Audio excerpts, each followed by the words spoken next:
it was so excruciating and it hurt. And I was like, my chest hurt, everything hurt.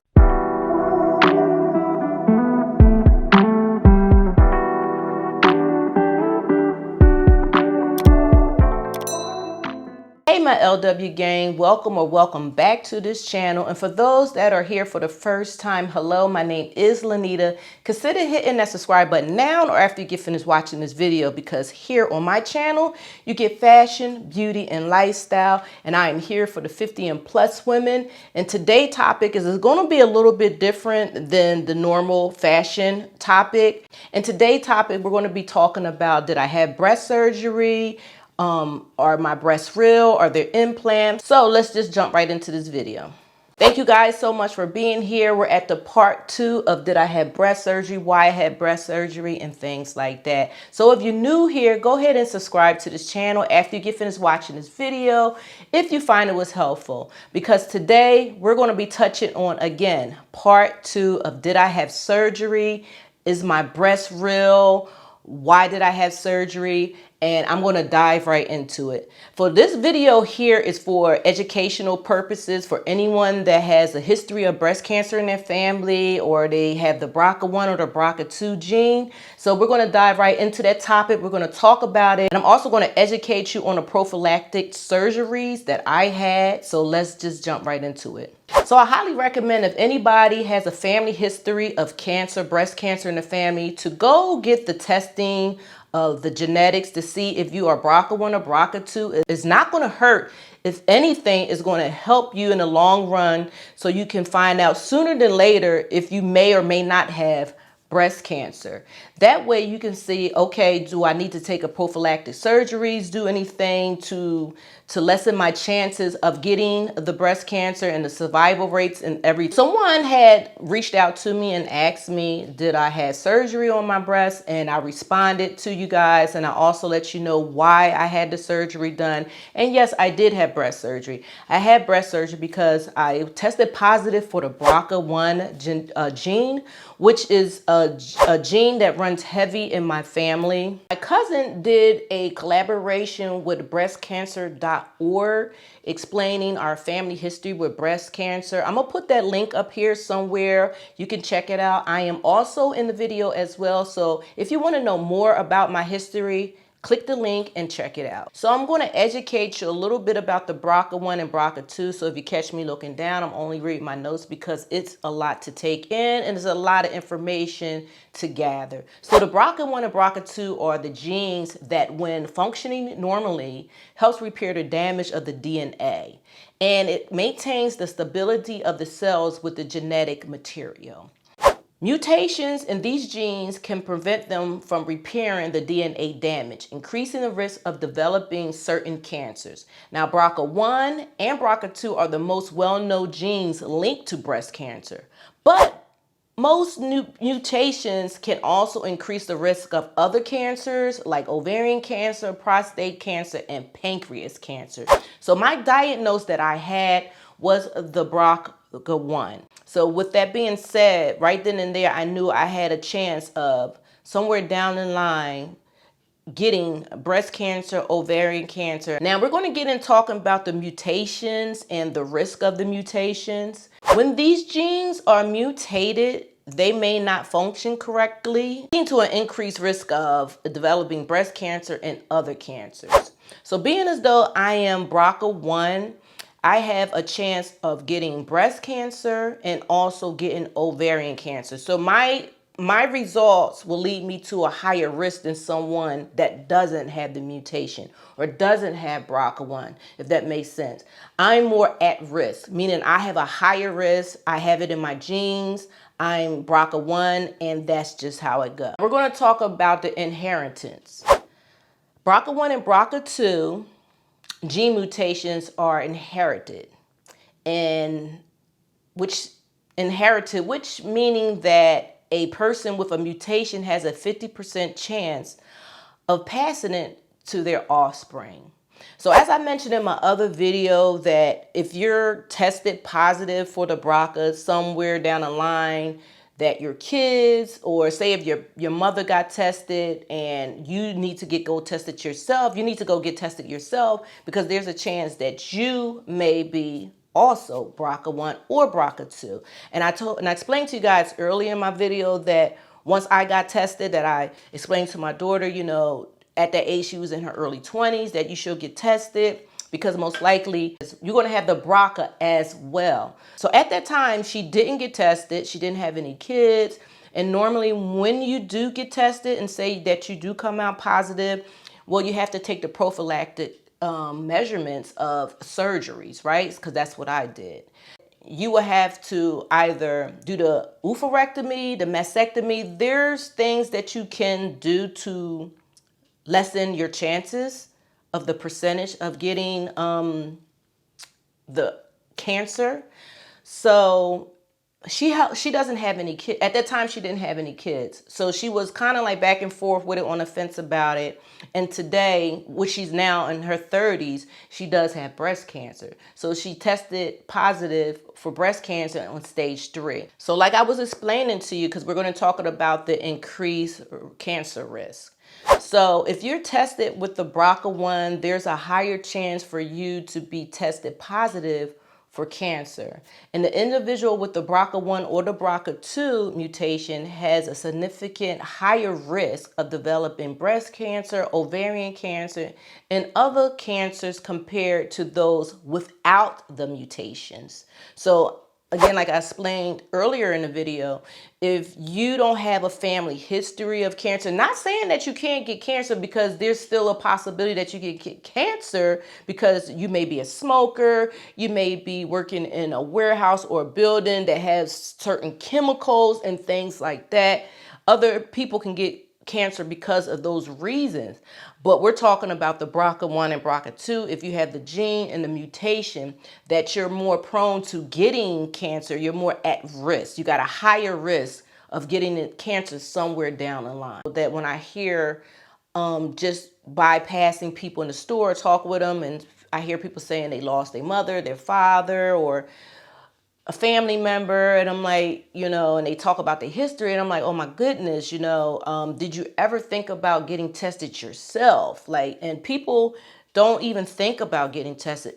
It's never on their mind to do that. They're too busy, you know, thinking about the family, taking care of the family, things that are happening in the family, but it never sits on their mind where they think, maybe I should get a test. And maybe people don't know about the BRCA1 and 2 testing. They may not even know about it, but there are tests that you can take to, you know, to get started or to get ahead of the game, to know that there's things that you could do that's prophylactic and be preventative of this cancer. Genetic testing for BRCA1 and BRCA2 mutation is recommended for individuals with a family of cancer. Now here we come to the management part. Once you find out that you've been tested and then your test came back positive, there are ways that you can go about it to manage it. So individuals with the BRCA1 or the BRCA2 mutation can benefit from increased surveillance,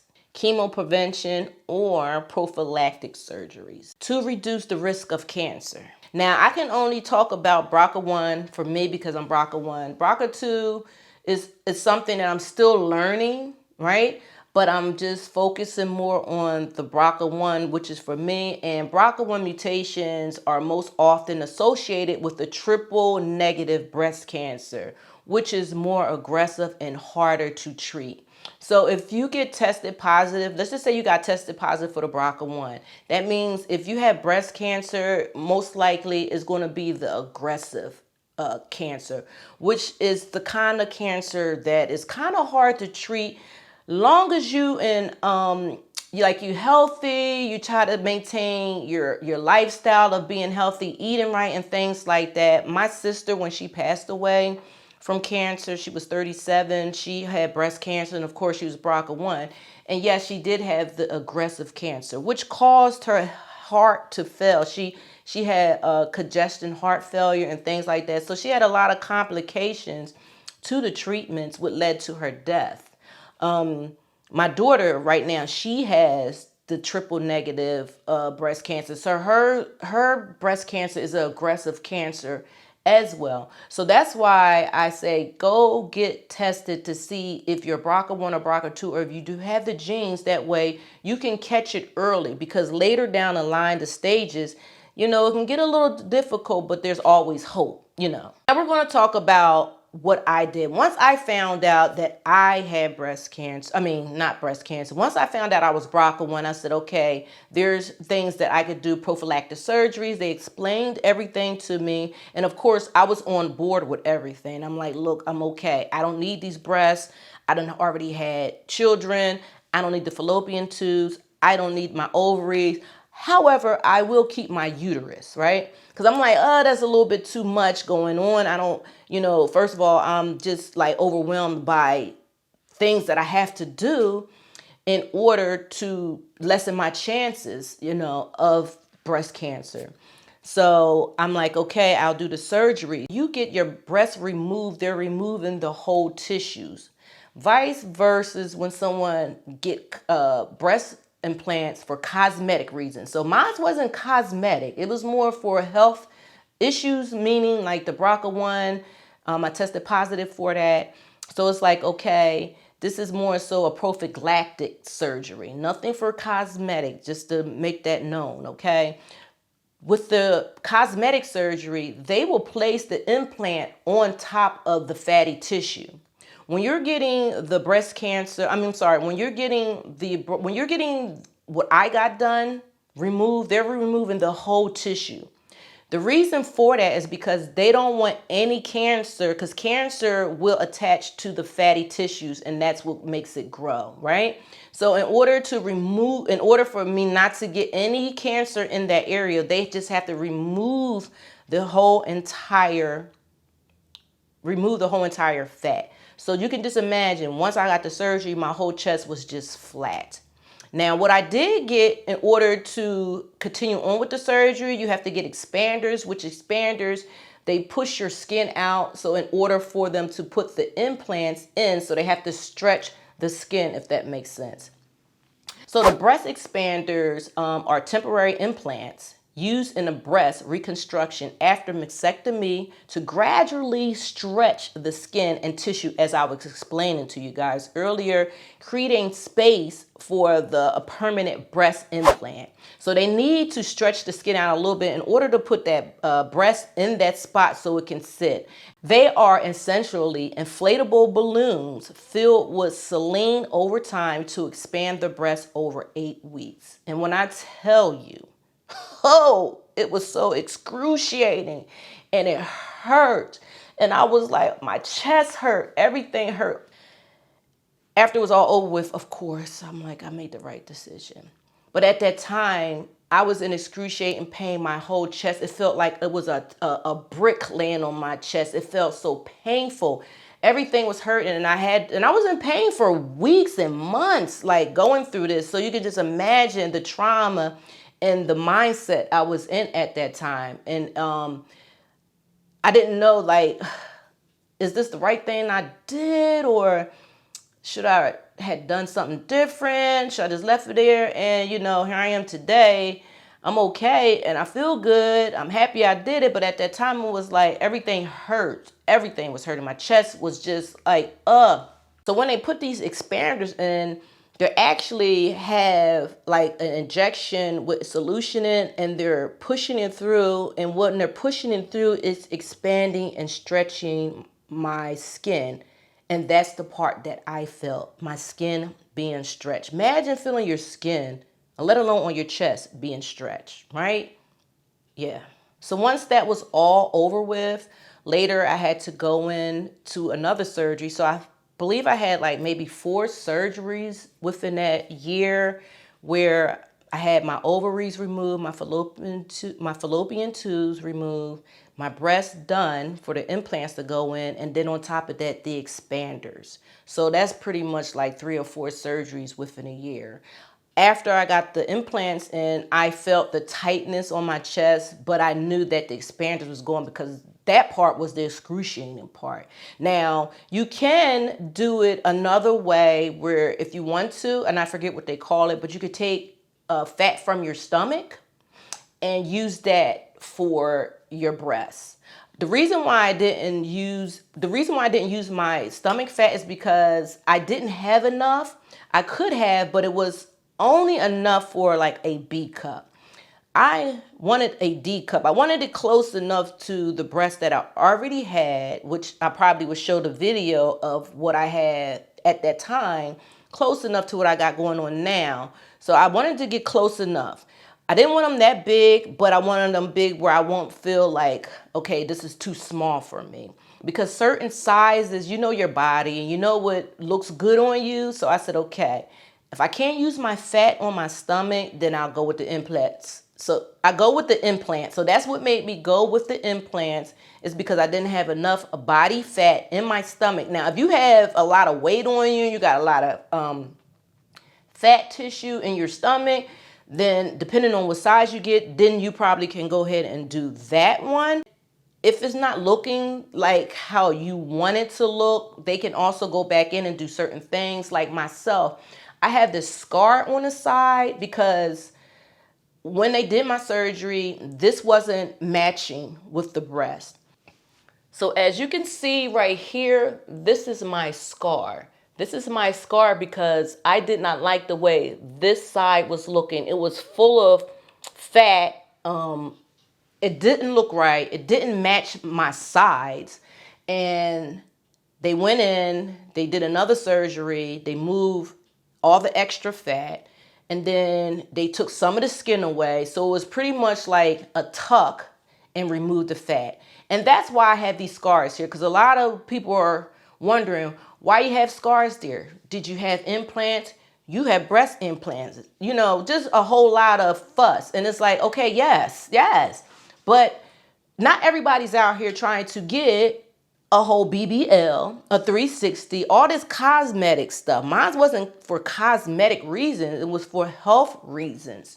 Okay? So y'all have to be mindful of not everybody's out here trying to get these fake things going on, which I'm not against anybody that's doing that as your business. I can care less. I'm trying to figure out my own body. I got stuff going on with me. And I'm trying to explain to you guys, you know. So again, the scar here is from the surgery. Now, if I want to, I can get a tattoo.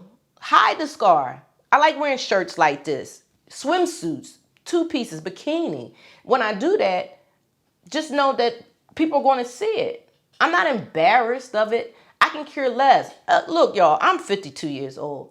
I'm at the point where I can care less what people got to say. I'm so glad I'm this age because now I can care less. When I was younger, you know, that's where I always thought about other people and what they said and stuff like that. And then, you know, older people that I knew, they was like, child, when you get older, you ain't even gonna care about nothing. And now I'm here, I'm like, wow, they was right. I don't. I'm happy to be here. You know, a lot of people that I know that's my age that are not here. They died or they passed away, even in my family, right? With this cancer. They're not here. It's like 11, adding maybe 12 of my first cousins, my sisters had passed away from this cancer. So I'm a walking testimony. Like, look, listen, anybody out there that has a history of breast cancer, go get tested. Go find out if you're BRCA1 or BRCA2. That way you could take the prophylactic surgeries or preventative measures to beat this, at least, you know, because there are, again, like I said, and I'm still doing research where if you don't have any kids and you do test positive for the gene, that if you do decide to have kids, they will give you medication to take. That way, if you do decide to have kids, that they will bypass this monster. They won't have the genetics. And I have to do more research on that. If y'all have any questions, any concerns, or you want to know more about it, feel free to comment, or I'll leave my email. That way you can reach out to me if you have any questions. I'm still learning this thing. And yeah, I'm glad the choice that I made was the best choice. So again, if you have any questions, feel free to ask. I'm here. Now, if you got this far and you like this video, hopefully you subscribe to this channel. If not, you better press that subscribe button. All right. Thank you guys so much for watching. And until I meet you in person, I'll see you on the other side. You guys take care. Bye-bye.